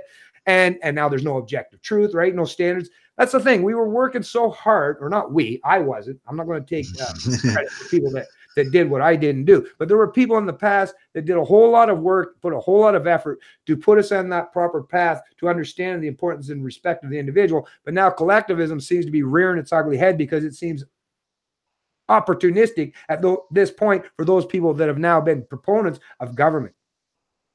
Yeah, I mean, that's why I think the non-aggression principle is so important. And I think it's so important to understand that principle and really, like I say, always and really harken it back to the whole idea of the concept of self-ownership. Because one of the sort of tactics, the sort of divide and rule tactics, if you like, of the sort of ruling powers, whether it's governments and what other influences are involved with that, is, I mean, let's look at the left and right paradigm as a perfect example. You know, I mean, this is generalizations and there's exceptions in that, but generally speaking, your stereotypical left winger will recognize liberty in certain regards. So he'll recognize liberty they're usually against drug laws, for example, people on the left, usually against invasive, aggressive foreign wars, and obviously historically have been against things like, you know, forced racial segregation, slavery and stuff like that. And then, but then on the converse, while they recognize liberty in that sense, all this idea of healthcare's a right and whatever else is a right, then hoodwinks them into supporting government authoritarianism to force the taxation to fund the things that they think everyone has a right to, and the sort of entitlement that goes along there. Then on the other side of it, you've got, on again, generalization, stereotypically, you've got the right wingers who recognize liberty more in an economic sense, and they will moan about taxation more often, although very inconsistently, because I've not met a conservative yet who opposes taxation completely. They just don't like it for all the left-wing things that it's used for, but they're quite happy to have it for all the things that they think government should be used for. And again, but then they're often very much more authoritarian when it comes to, again, often very supportive of drug laws and things like that, and policing personal behavior, and stereotypically are more in favor of the military and stuff like that. Again, like I say, it's generalizations, and this isn't across the board, but those are the sort of stereotypes of both sides. And it's kind of like, I look at both sides and I think, well, this is almost a textbook example of divide and rule, because they've taken ideals that we all understand, that basic idea of self-ownership and liberty, and they've selectively picked the few things that a certain type of person will care most about, and then use them to try and support government in other ways. And then they've done the converse with the right wingers. And I almost want to sort of speak to both people and say, well, look, let's look at the things where you've got it right. So I'll talk, if I'm talking to a right winger, and I can talk to them about liberty in an economic sense, and they'll at least understand taxation being theft to a certain degree. Like I say, they don't go all the way with it, but they'll at least do it when it comes to, you know, the healthcare they don't want to provide and the welfare that they oppose and what have you. And it's like, well, look, we all understand, again, and it's like even just the basic things that we all understood since we were 5 and that. We all understand that it's wrong to steal. We all understand that rape is wrong. We all understand that murder is wrong. Most of us understand these things almost instinctively without even having to intellectualize it. But if we do step back and intellectualize it, we can, and like I say, this is where I think people need to really get, almost like really need to put this to people and say, look, it's all very well understanding that these things are wrong, but you need to understand why they're wrong. Why is rape wrong? Because it violates your self-ownership. Because no one else has a right to violate your body. You have right over your body. Why is theft wrong? For the exact same reason. Why is murder wrong? For the exact same reason. You know what I mean? So you've got this principle that runs through a sense of morality that most people do recognize to varying degrees, but most people do recognize it. But what they need to do is recognize the principle that runs through that, the common core. And once you realize that, and everyone gets on the same page with self-ownership, I know it's easier said than done. It's when we're talking about it like, that's it, and then we'll have a free society. But that is really the obstacle. That's really what we need to get through to people. And I think that's, you know, one of the things, I mean, I don't identify as an anarcho-capitalist for a lot of reasons. I prefer voluntarist because it, you know, it focuses on the voluntary aspect of the ideology. But another reason why I don't sort of go down that route a lot is because I don't necessarily want to alienate the socialists, because they're not all bad. You know, there's some goodwill in amongst their misguided approach. And I want to say, look, you want to help people. You think we should, you know, help our fellow man. You think we should provide a sort of community safety net for the less fortunate, all of that. I agree. But why do we have to put a gun to people's head to do it? You know, like I say, it's just, like I say, if we can get people on the same page, I think we can find, I mean, I think it's not just a common ground. I think it's the only common ground that we could unite people on, because people are so different and people will never agree. Like I say, when I talk about those subjective moralities, you know, people have different sensibilities, and you'll never get a religious person who disagrees with sex before marriage. Well, you might convert one or two, but most people will always feel that way. And that's fine. That's how they can live their life, and that's how they can choose to associate with other people. Yeah, you can even go into kind of more less tasteful things, you know, like things like racism and stuff like that. It's not a crime to be a racist. I personally find it contemptible, but it's not an actual crime. So if people want to be that way and live that way, that's fine. But as soon as they step over the line of violating people, whether they're motivated by racism or anything else, that's when, and like I say, if we all can agree on what a crime is, and we should be able to, because as I say, it's not only is it universalizable, but it's objective. Anyone who understands self-ownership can quite easily, it doesn't take a great intellect to make the logical step of, if you own yourself, then of course, objectively speaking, it's an act of aggression to steal from you. It's an act of aggression to punch you. It's anything that violates your self-ownership is an act of aggression and is universally immoral. And like I say, as well as it being a universalizable principle that we can all get along with, it's something that appeals to everybody's sense. And I've spoken to religious people, a few people that have said to me, oh, well, this just sounds like the golden rule. The non-aggression principle, Jesus' golden rule. I don't know if you're familiar with that, but it's basically the whole treat people as you want them to treat you, which is kind of similar. It's not exactly the same, but it's very similar to the ethos of the non-aggression principle, because that's the thing, you know, you wouldn't want to be stolen from, don't steal from somebody else. You wouldn't want to be punched on the face, don't punch someone else in the face, unless you wanted to be because you were kinky, in which case you do it to someone else with their consent if they're kinky and want it, you know. So, you know, like I say, and it almost gets childlike in its simplicity, but that in a way is the beauty of it, because it's such a basic principle. It is so simple. And although there are certain parts of life that it, like I say, it can get a bit more complicated, and reasonable people can have little debates over fuzzy edges, but we need that black and white. We need that basic line that says, this is a crime. Doesn't matter what your culture is. All this, like you say, that I hate this cultural relativism, moral relativism thing that's like, yeah, which is very much, I can put the blame very much at the left's door for this. But yeah, I hate this, because rape is wrong wherever you are. It doesn't matter if you're a Muslim living in Saudi Arabia, or you're a Christian living in England, or you're an atheist living wherever, you know, it doesn't matter. It's wrong. If you're sat on Mars, it's wrong. If you're in Jupiter, it's wrong. If you're in a different dimension, it's wrong, you know, because you own yourself, and any violation of that is morally wrong. You don't want to be a victim of it. And it's just about affording everybody else the exact same freedom that you want for yourself. Yeah, I call it, well, the politics of divide and conquer, or the oppressor oppressed narrative of Marxism, because that's basically, it's that binary, right? What you're alluding to is where you got to be pitted into one or the other. You either, and in Canada, it's the same way. I knew this even when I was a young man, and I didn't understand things from the political or philosophical or even the metaphysical aspect of it enough, but it is because our human brain does function very conducive with this division of the binaries between the social and economic sphere. So that's what the political class, the ruling class, does these days, predominantly in Western societies, is there's proponents, and they'll play that they're on one side of that spectrum, but most of them, so like in Canada, let's say, well, the liberals are all about your social freedoms, right? You can have as many social freedoms as you can want, you know, if you appeal to those on the left side of the political spectrum these days. So, and you know, the LGBTQ, and like I said, not that I'm against people doing the thing, because once again, if you're doing it voluntary, hey, do your thing. But what it comes down to, and it's very conducive to not just politics in Canada, but most of Western society, is you have to make a choice.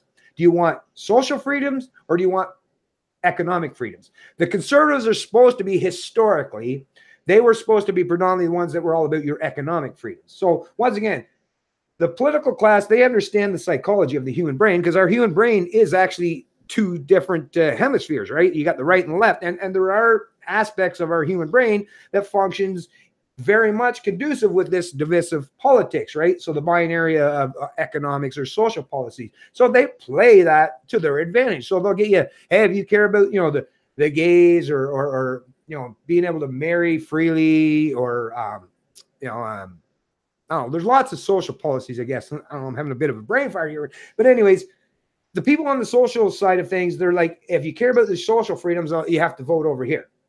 But they're not going to give you any economic freedoms. As a matter of fact, they're going to enslave you economically. But hey, we'll give you lots of social freedoms. Sure, we'll economically enslave you, but look at all the social freedoms you offer you. Whereas the right wingers, they're going the opposite way.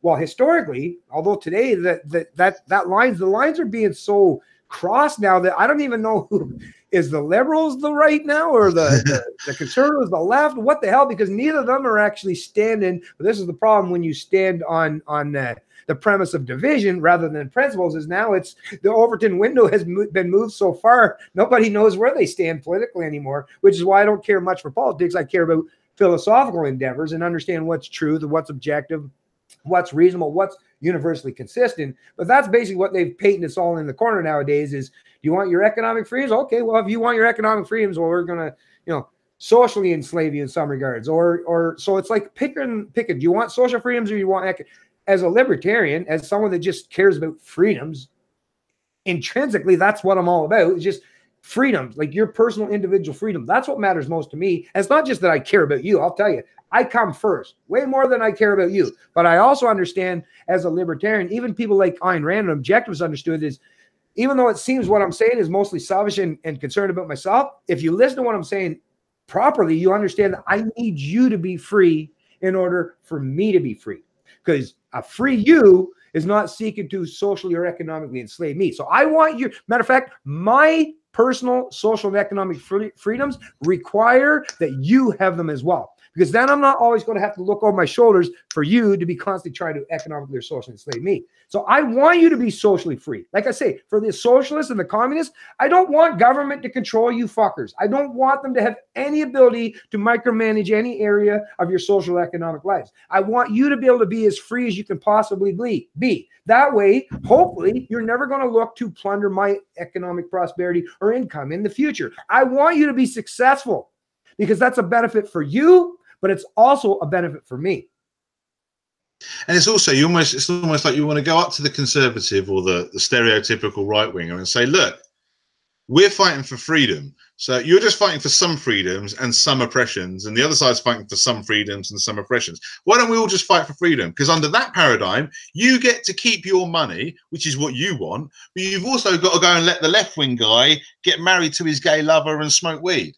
And you go up to the other side and you say, and conversely, you can get married to your gay lover and you can smoke your weed, but you've got to let the conservative over there keep his money because it's his money. And it's based on the same principle. You own yourselves. So you marry who you want, you keep what you earn if you want, or give it away if you'd rather do that. It's like I say, it's just attaching that principle and saying, look, and I mean, I try to do it when I speak to either left or right wing people. If they have a complaint, I say, well, okay. But if you're going to complain about that, I presume that means that you believe in freedom. And if you believe in freedom, then you can't prevent them from having the freedom. I mean, the gay marriage thing is quite a good example because that's kind of a little bit both. Because, of course, gay people should have the right to get married, which is obviously what the left wing want. But also, of course, if some organization doesn't want to cater for their wedding, they shouldn't be forced to. Again, unless, again, it was some kind of voluntary rule that was put as part of the regulated market and they were in the regulated market, so they agreed to it beforehand, and it was part of something that they, like a contractual agreement. But as a matter of law, and, that's a perfect example. You want the freedom to not bake a cake for a gay couple or whatever, that's fine. But you've got to but then they have the freedom to go get married in their own way with people that are going to facilitate that, and you don't get to stop that. The the right wingers stop trying to impose your social standards on people, and the left wingers stop trying to steal money from the right wing. You know what I mean? It's like, it's almost like two naughty kids that you're trying to say, look, you stop doing that to him, and you stop doing that to him, and we can all get along nice. It's kind of. Actually, let me just say real quick, it reminds me of Tim Owen, the leader of the Libertarian Party of Canada. I remember he even went on Fox News one time. I remember I was surprised they actually had him on, although it would be Fox News if there was going to be, a news organization that would have a libertarian on. But I remember he was on there and he said that famous quote. He had the meme back in the day is, I want gay married couples to be able to protect their marijuana plants with guns, right? Yeah, exactly. Because you've basically covered everybody with that. Like, yeah, I just want you to have fucking freedoms, folks. That's all I really care about at the end of the day. I'm not trying to give you any political talking points. I'm not trying to posture and say that I'm superior in some way. I just recognize and realize, and I'm sure Matt's the same way. For me to be a free human being, I require that you have your freedoms as well. And that's actually most conducive for every one of us to be able to go out, and not just me. It's not even just me. Like I say, I have children. I'm going to have grandchildren at some point in time. I'm going to want them to be able to live as freely as they can as well. And that's only going to happen is if we all have this live, let live mentality, but at least hold ourselves to a particular moral and ethical standard, which is it's very simple. Like I said, like Matt has said, and we've pounded away on this enough. I think we've definitely covered enough that you shouldn't forget it after this video. Is the NAP, folks, just the NAP. Just, treat each other like you would want to be treated yourself. If you do that in your both social and economic realm and sphere, and anytime you interact or engage with other people, for the most part in your life, you'll realize that that's the most conducive way for your own personal meaning and your own personal happiness, and it'll benefit, and the reciprocal effect will always unfold and give you not just your own personal freedoms, but you'll see a society that's much better functioning and more conducive with allowing each other to do our own things in our own way. Yeah, no, I agree completely, and like in a way, like I say, it's so simple. In a way, it should be common sense. I mean, I often used to make a joke that in these days, common sense should be renamed rare sense because it's just not common anymore. But one of the reasons why Nations of Sanity is called Nations of Sanity is because, to me, this is just sanity. Yeah, like I say, these are lessons that we learned at 4 or 5 years old. We didn't necessarily transfer it all the way to government and apply it to things like taxation, but the basic principle of person-to-person relationships, most of us, not all of it, but most of us, certainly, we're in our culture and that, have learned that from a very early age. And in our person-to-person lives, most decent people do adhere to that. But for some reason, we've got this mental block, and it's partly because one of the things about being in a statist paradigm, it's all anyone's ever known, which is why people have a trouble, picturing a free society without picturing all sorts of horrors like Molotov cocktails and what have you, is because all we've ever known is a ruling government, and all our parents have ever known, and our parents' parents and our parents' parents. And I mean, it actually goes all the way through recorded history, which, it's been put to me that what we're trying to do is somewhat ambitious, because we are trying to, not just us, but all people that are involved in this sort of thing are trying to create a level of liberty that's never existed in the whole of recorded human history, at least. I don't know if there was some kind of voluntarist utopia, however many thousands of years ago, but as far back as we know about, as far back as our recorded history goes, there's always been some kind of ruling government, monarch, king, empire, or whatever, that's oppressed and enslaved people and violated their basic rights. And the simple fact of the matter is up till now, human history has been dictated by might makes right. We've had the pretense of other morals and values, but basically that's what's decided it. Might makes right. And it's about time we got rid of that, because that's just the circle of violence. That will never be anything other than a cycle of violence. If you subscribe to the idea of might makes right, then when someone mightier than you comes along and takes your stuff, you've got no real moral complaint, because you were quite happy when you were the mighty one, So that's why, if we all want to live in a society where we can all get along, we can't do it with might makes right. The only alternative to that is one that's based on principle. And the only consistent principle would be the non-aggression principle, which is built on the concept of self-ownership, and as we said, does extend to basics like property rights as well. You know what? That when you were finished that up, I was like, that seems like a perfect place to start to wrap up this video, actually, because you did that perfectly, Matt. Actually, I really enjoyed this conversation. It's too bad that we didn't get to do the three-way. Well, I mean, I was just going to be the moderator, so I guess I would have been speaking a lot less eventually here. But hey, actually, by the way, before I do tie this up, I am going to be having a debate with Victor Pross in regards to, does God exist or not exist? Now, I could take the stance either or. He's going with the atheist stance, and I'm going with the God stance, like, making an argument, the case for God. Because like I say, I can make the case either or, but that'll be, I believe it was the 30th. I believe it's the 30th of March. You'll see it. I've already got uploaded on my Facebook page, but I'm very happy and thankful that I got the chance today to have this conversation with Matt Sands. Because even when I was, moderating the first border debate between him and Victor Prost, I understood immediately. I didn't know Matt stands from a hole in the ground prior to that, but now that I've listened to the kind of things he stands for and speaks about, he's definitely the kind of guy that I can definitely support and get behind, and acknowledge that there's, like I say, it doesn't matter, folks, doesn't matter what country you live on. If you're a proponent or an advocate for freedom, it's really important and coming on you. Like, if you're not the kind of person like Matt or myself that wants to get on there and, you know, put yourself out there publicly in video or audio form, that's fine. That's, like I say, not all of us want to do that or conducive for doing that kind of thing. But at the very least, if you're paying attention to this video, help us by at least, not, if you're going to watch it yourself, you know, that's good for your own personal consumption and good for you, right? But it tells me that you're probably already aligned with a lot of the things that we're talking about right now. If you're paying attention to this video, you're probably one of those people who actually cares a lot about, you know, what the individual freedom and liberty already is all about and what we stand for. But the most important thing is, I don't want to function in an echo chamber. So it's important for you as the consumer, as the person that's watching this video, to share this with other people that maybe you're a little bit questionable. Maybe those are the people that you concern. Maybe they aren't conducive with understanding what it is to be a free human being. Because if you don't give people the proper information, or at least some alternative sources or narratives in regards to what it is to be free,